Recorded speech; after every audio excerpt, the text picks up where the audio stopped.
Oiê, tudo bem?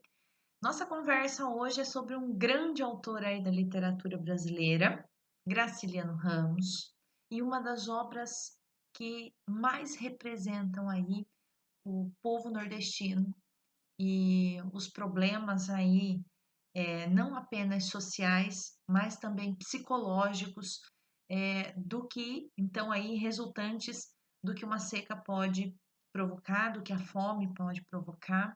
A gente vai ter então aí a história hoje dessa família, né, em destaque, dessa família aí do Fabiano, da Sinha Vitória, do menino maior e do menino menor e da cachorra baleia. Quem que leu Vidas Secas e não se emocionou com a cachorra baleia? Então, é uma história que a gente precisa dar muita atenção a ela, não só para esses problemas sociais, não só para essa problemática da seca, mas o que tudo que envolve um período aí de dificuldade pode causar nas pessoas. Então, a prof vai começar falando para vocês desse grande autor aí, que vai nos apresentar uma prosa neorrealista, né? Então, sendo essa prosa neorrealista, caracteriza-se justamente por essa análise tanto sociológica como psicológica dos personagens aí. Então, é nesse sentido que ela se torna uma prosa neorrealista e vai sempre apresentar aí para gente essa tensão entre o homem e o meio, né? Que meio é esse que ele está, em que meio está inserido, e ainda o homem com o seu próximo. Quando a gente lê a história do Fabiano, da Sinhá Vitória e da cachorra e dos meninos, a gente consegue perceber essa tensão aí. Então, esse medo, né, da fome, esse medo da sede, esse medo de passar as necessidades básicas, e essa família encontra aí pela frente também o seu próximo, que é um dos maiores adversários aí na luta pela sobrevivência. Então, quando a gente tem a história do Vidas Secas, a gente tem aí a história de uma família que luta o tempo todo, luta para sobreviver e luta também para se manter bem perante então aí o seu próximo, porque são muitos os desafios, são muitos os personagens que irão tentar se aproveitar então aí do mínimo, né? Se a gente pode chamar que essa família tinha o mínimo, então tentar tirar o mínimo dessa família. Os protagonistas aí de Graciliano Ramos não têm desfechos aí tão favoráveis em suas histórias, isso é uma característica aí do autor, né? Que os protagonistas aí eles não vão ter uma vida aí né, como a gente pensa depois do clímax ali da história, vai tudo se resolver e todo mundo vive feliz para sempre, né? Os personagens aí do Graciliano Ramos não acontece essa esse final feliz aí o tempo todo. Então a gente vai ter aí uma literatura com uma visão bastante objetiva, sem muito sentimentalismo, né? Quando a gente trata aí dos problemas sociais, ideológicos e políticos, não existe aí uma construção muito sentimental em torno aí da narrativa do Graciliano Ramos, tá? Então, nós temos aí textos, aliás, bastante objetivos. E como a prof falou para vocês, Graciliano Ramos vai apresentar aí para a gente uma narrativa que vai falar dos problemas nordestinos, né? Ali em Vidas Secas, isso vai ficar muito destacado aí, muito em voga ali para a gente, vai falar da fome, da seca, questão do coronelismo, né? Vocês que assistiram a live lá da prof e da prof Marlene, ela explicou ali muito bem, brilhantemente para vocês o que era, né, e toda essa ideia, todo esse imaginário que está em torno aí desse termo, né, dessa figura aí que é o coronel, né, e ele vai tratar esses temas, gente, de uma maneira diferente, de uma maneira que vai tender ao universal. O que isso significa? Por mais que ele esteja falando de seca no Nordeste, ele vai apresentar problemas, ele vai apresentar questões aí para a gente que podem atingir qualquer pessoa em qualquer lugar do mundo, tá? Então, por isso que vai tender ao universal. Principalmente ali com o Vidas Secas, a gente vai ter uma linguagem bastante concisa, períodos bastante curtos, tá? Uma linguagem ali que vai variar entre o academicismo e a linguagem coloquial, a linguagem regional, certo? E quando a gente fala de Vidas Secas, né, por essa concisão aí que a prof está destacando para vocês, é diferente de outras obras dele, tá? É, tem outras obras que serão aí muito mais extensas, por exemplo, Angústia é uma obra que ela é mais extensa, ela é diferente, então, aí, do que a Vidas Secas, tá? E aí, eu vou falar um pouquinho para vocês de cada uma dessas obras aí do Graciliano Ramos, cada um desses livros aí que ele, então, publicou. E o primeiro deles é o Caetés, de 1933, né, que vai ser um romance aí, que vai se referir, então, a romance que se refere ao narrador ali que está escrevendo e não a trama, então, que o leitor está lendo. É uma narrativa aí bastante diferente que o Graciliano Ramos produziu, então, né, o título aí se refere, então, ao romance que o narrador está escrevendo, né? Então, na narrativa ali a gente vai ter alguém que escreve uma história, que conta uma história. Então, Caeté se refere a esse romance e não o livro que nós estamos lendo ali, então os leitores estão lendo, tá? O espaço ali da narrativa é Alagoas e o narrador personagem é o João Valério. E o que conta? Vai fazer um resumo rapidinho para vocês do que conta Caetés. Vai narrar então aí as dificuldades do protagonista de continuar justamente escrevendo esse livro aí que ele está produzindo, né? Porque vocês sabem que escrever não é fácil, né? Vocês sabem muito bem isso quando o professor Mota pede aí uma redação e vocês se debatem ali para escrever um texto e é um trabalho exaustivo aí, né? De escrita, reescrita. Então aqui esse protagonista se vê aí diante dessas dificuldades e ao mesmo tempo aí com o desenrolar aí da sua paixão por Luísa. A Luísa é a esposa do chefe, né? Aí dele e vive então aí os dois vivem um caso de adultério. Então a história aí de Caetés se desenrola, nossa, enrolei agora. Se desenvolve em torno então aí dessa narrativa aí do João Valério de falar sobre o livro e falar aí do caso de amor dele, tá? São Bernardo também é uma obra que é diferente ali de Vidas Secas, tá? Porque é uma obra bem extensa e é uma narrativa também aí em primeira pessoa, o narrador personagem vai ser o João Honório, um cara muito humilde, né? Sonha demais da conta em ter ser dono aí de uma fazenda, tem uma fazenda no interior de Alagoas e ele vai viver esse sonho, vai lutar por esse sonho aí, mas chega aí um determinado momento em que as coisas começam a se ajeitar para ele, né? Porque a gente vai ter aí no decorrer da narrativa a morte aí de Padilha, né? E aí com a morte do Padilha, que era o dono aí de uma fazenda, o Paulo Honório compra então a fazenda do filho do Padilha, que também se chama Padilha, e vai ser um cara ali, sabe aquela figura que ganha tudo? A gente fala, né, às vezes assim, de comentar, ganhou tudo de mão beijada, por isso que não cuidou. É o que o Padilha filho faz aí, porque vai ser um boêmio daqueles, bebe pra caramba, né, e não cuida então aí da fazenda do pai, o pai morre e a chance então aí do Paulo Honório adquirir a tão sonhada fazenda dele. E ele vai transformar essa fazenda, então, aí, numa fazenda modelo. Vai ser a super fazenda, né? E ele consegue isso aí por meios lícitos e também ilícitos, né? E o Paulo Honório, quando ele começa a conquistar toda essa o que ele almejava tanto, né, com todo esse desejo que ele tinha, quando ele começa a realizar todos esses sonhos dele aí, não importa a maneira como ele está conseguindo, né, ele começa também a mudar a visão dele. Então, quando a prof falou lá no início da aula para vocês que o Graciliano Ramos, ele trata de questões sociológicas, mas ele também trata de questões psicológicas aí, nesse sentido, ele também vai apresentar para a gente aí a mudança, nesse caso dessa obra aqui, essa mudança aí do Paulo Honório, né?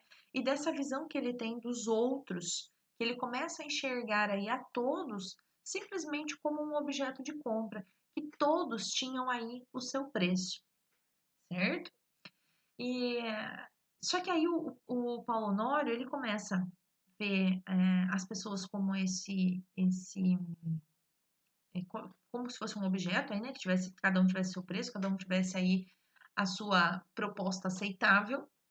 Ele começa também a sentir aí a necessidade de que ele precisaria de um herdeiro, já que ele conquistou tanta coisa, né? Ele precisaria deixar essas conquistas dele aí, essa grande fazenda modelo aí, a um herdeiro. E aí ele resolve, então, resolve se casar com a Madalena e, e ele faz essa proposta aí para Madalena de uma maneira muito direta mesmo. Ele chega e fala para ela, olha, eu preciso casar porque eu preciso de um herdeiro. E a Madalena era uma jovem aí muito inteligente, né?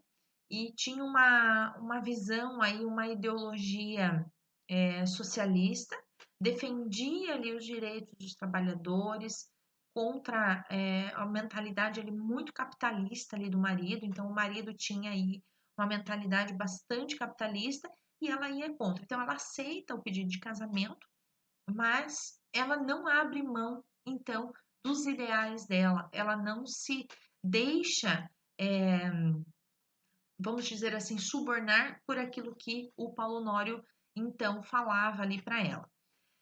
Ela acaba se suicidando, né? Porque além do Paulo Honório ter essa mentalidade aí extremamente capitalista, como a prof falou para vocês, não importava o meio como ele ia conseguir as coisas, o importante é que ele queria, ele conseguia tudo aquilo que ele queria, e essa visão de tratar os outros apenas como um objeto, isso vai incomodar demais a Madalena.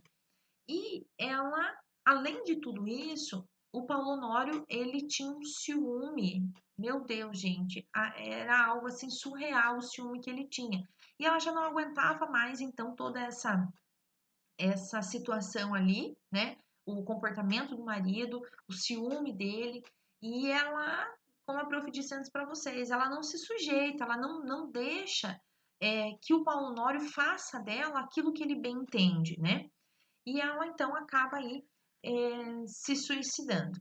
Depois que a esposa se suicida, as coisas começam então a ficar muito ruins aí pro Paulo Honório, as coisas começam a dar sempre tudo muito errado, e ele vê todo aquele império que ele construiu, tudo aquilo que ele fez começar a desmoronar aí. Então, como ele começa a perder tudo aquilo. E ele é, então, o cara que vai escrever e vai contar essas lembranças, vai contar essas histórias, misturando, então, aí, o que ele lembra, né, as lembranças dele aí, com a história real ali, e faz isso de uma maneira que, com a certeza de que faria tudo novamente como ele fez. Então, na narrativa, a gente se surpreende muito aí com esse narrador, porque você pensa assim, ó, nossa, o cara fez o que fez, ele lutou pra caramba e ele conta a história, mas parece que ele, né, ele não se arrepende de nada que ele fez e não se arrepende. Ele narra pra gente aí, justamente transmitindo essa certeza de que ele faria tudo de novo, ele faria igualzinho, tá? Certo, gente? Então vamos lá, porque tem mais história. Essa história aqui é uma história que a prof tem aí né, um certo carinho aí por ela, porque foi a história aí com a qual né, com a qual aí a prof conseguiu, então, passar no processo seletivo para fazer o mestrado. Então, li essa obra aí bastante, uma história aí que precisa de bastante atenção. e também é uma narrativa aí mais extensa do Graciliano Ramos, escrita lá em 1936, e que vai tratar então aí de um triângulo amoroso que vai terminar numa tragédia. Quando a prof escreveu o pré-projeto para a seleção lá do mestrado, eu analisei essa obra em comparativa ali com A Paixão Segundo GH, da Clarice Lispector. É uma autora que nós vamos estudar logo logo, tá? Fabulosa.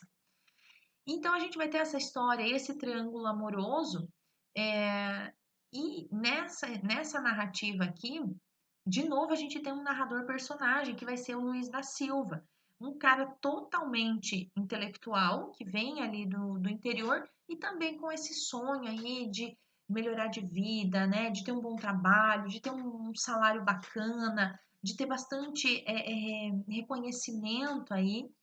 E a gente vai ter então essa narrativa aí por esse narrador personagem, então pelo ponto de vista aí do Luiz.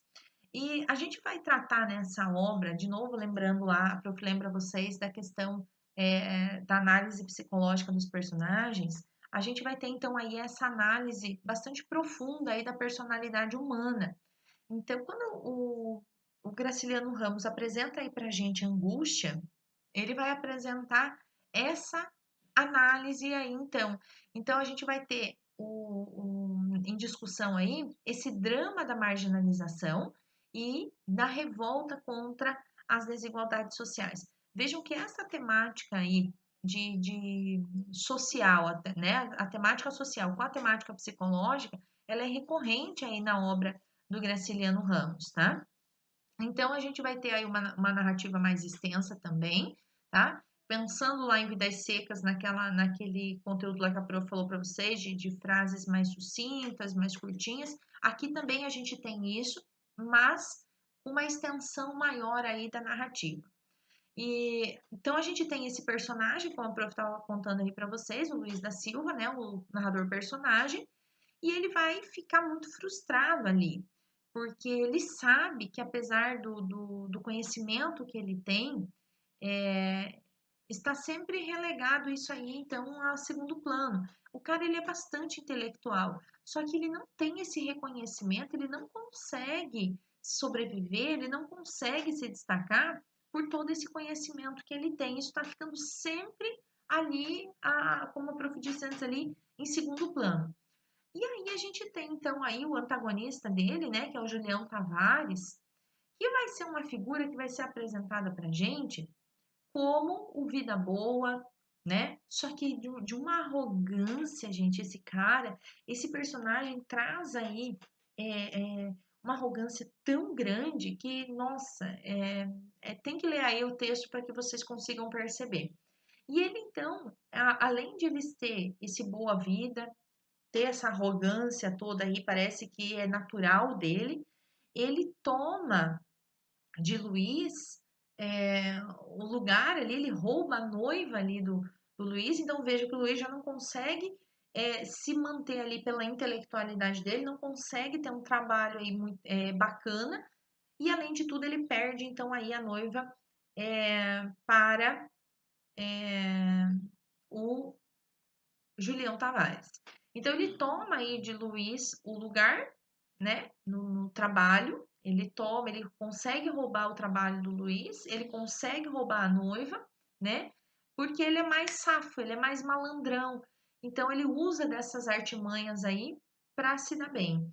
E ele passa, então, aí a ser para o Luiz, o nosso narrador aí, o símbolo de todas as injustiças de que ele tem sido vítima. Então ele começa a atribuir, o Luiz começa a atribuir ao Julião Tavares todas essas injustiças aí que ele vive. Então, essa falta de reconhecimento aí pelo talento e pela intelectualidade dele, né? A vida dele que não dá certo. Então, ele começa a colocar para o Julião Tavares a culpa, vamos dizer assim, por tudo dar errado ali na vida dele. E isso vai resultar, então, aí no Luiz assassinando o Julião Tavares.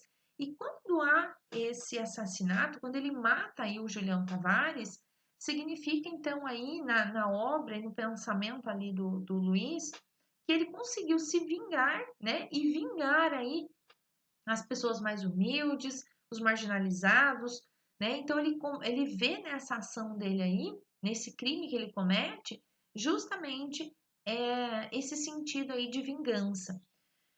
Esse crime, no entanto, então, não é a solução, então, aí para angústia do Luiz, como, né, o título aí do livro é apresentado para a gente, e isso vai desencadear, então, aí, uma revolução muito grande ali no íntimo. Porque vejam só, gente, a gente tem um personagem que não dá certo. Ele acaba cometendo aí um assassinato. Ele acha, num primeiro momento, que aquilo ia resolver os problemas dele. Mas, na verdade, não. Ele acaba ficando ali muito mais atormentado. E é justamente nesse ponto aí que a prof escreveu, então, o pré-projeto lá que a prof contou para vocês.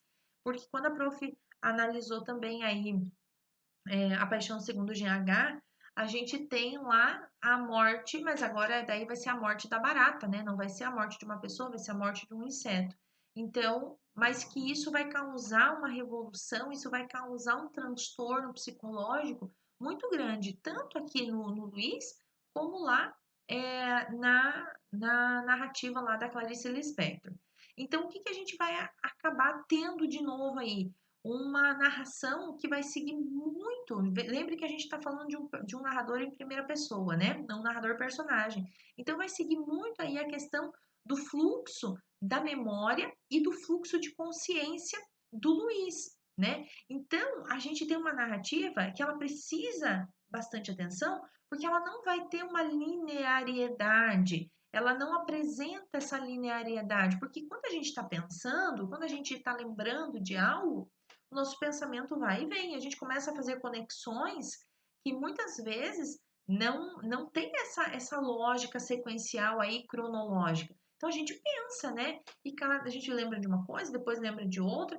Então essa questão aí do fluxo de consciência e da memória faz com que a narrativa aí meu Deus, fugiu o nome. Do Luiz da Silva, não tenha essa linearidade, certo, gente? Combinado até aí? Meu Deus, prof, quanta história, né? Bastante história. Então, olha só, a prof vai finalizar essa aula aqui porque tem muito mais coisa. Semana que vem eu vou gravar a aula para vocês somente de Vidas Secas. É uma obra que é muito cobrada, gente. Esse ano tá, se a prof não está enganada, tá na lista do PSS para vocês, né? Então é uma obra que a gente precisa se dedicar bastante, é uma obra que precisa analisar ali muito. E claro que essas análises aqui, né, não é nem análise, né, gente? É uma conversa que a prof está tendo aí com vocês, elas são para um conhecimento geral aí, um conhecimento amplo de vocês, mas que é possível sim que vocês se deparem aí no Enem, enfim, qualquer outra prova, fazendo então aí uma relação, uma analogia entre uma obra ou outra, certo? Então, semana que vem a prof conversa com vocês somente sobre Vidas Secas, que é essa obra, então aí muito, muito, muito importante para vocês, principalmente para quem vai fazer PSS e para quem vai fazer Enem, claro, porque tá lá, pode aparecer lá para vocês aí alguma questão relacionada a esse texto, por ser aí o mais reconhecido, o mais conhecido, o mais estudado aí do Graciliano Ramos, certo? Queridos, semana que vem nos vemos de novo. Um beijo, se cuidem e até breve.